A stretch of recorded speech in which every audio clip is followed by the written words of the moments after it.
So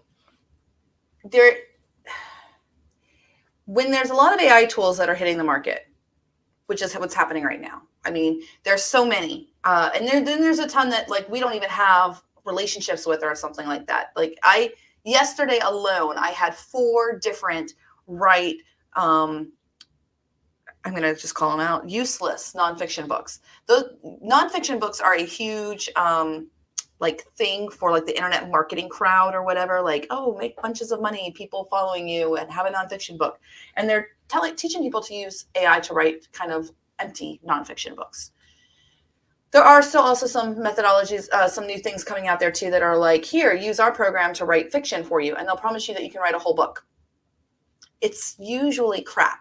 They aren't having you bring in an API key. They're having you use whatever their AI is, which is typically one of the cheap ones, whether it's 3.5, not tuned, or one of the open source models that is fractions and pound fractions of a penny to use, or sometimes even free.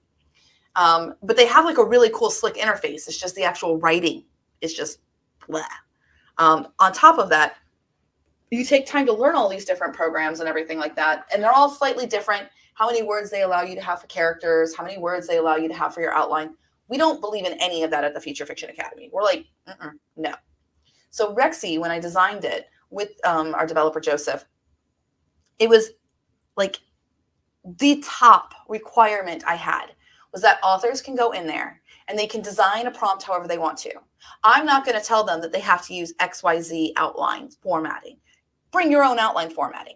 Like if you want to have a specific kind of outline for all of your books, you just throw it in a Notion page and that becomes your prompt. So it has complete freedom to prompt however you want. And some of our longtime members will tell you that that is the big difference between Rexy and other software that's out there. Is there other software out there that's prettier? I mean, yeah, because we built a dinosaur. Dinosaurs aren't pretty.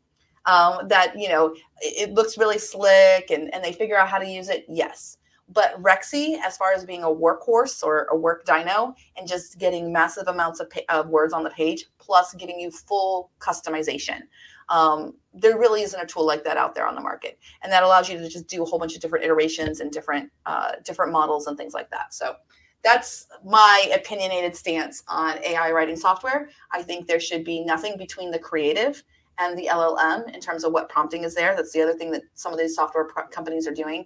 They're inserting prompting in between you and the LLM. So even if you ask for something like no dialogue, this is a letter, all of a sudden you get dialogue and you're like, why? And what you don't know is that there's a prompt in between you and like you put your prompt, but they're putting what you put in their input box into a bigger prompt that they have written. And maybe the last little line says like, it must have a certain percentage of dialogue and narrative and stuff like that, because the company made an opinionated decision about how the writing has to be. And I don't think that that's what's helpful for creatives long term. We need full control, because when you don't have full control and you're not getting the results that you want or need, you think you're the problem. And that's probably not the case. It's probably the AI or the software. Okay, so I'll get off my soapbox now.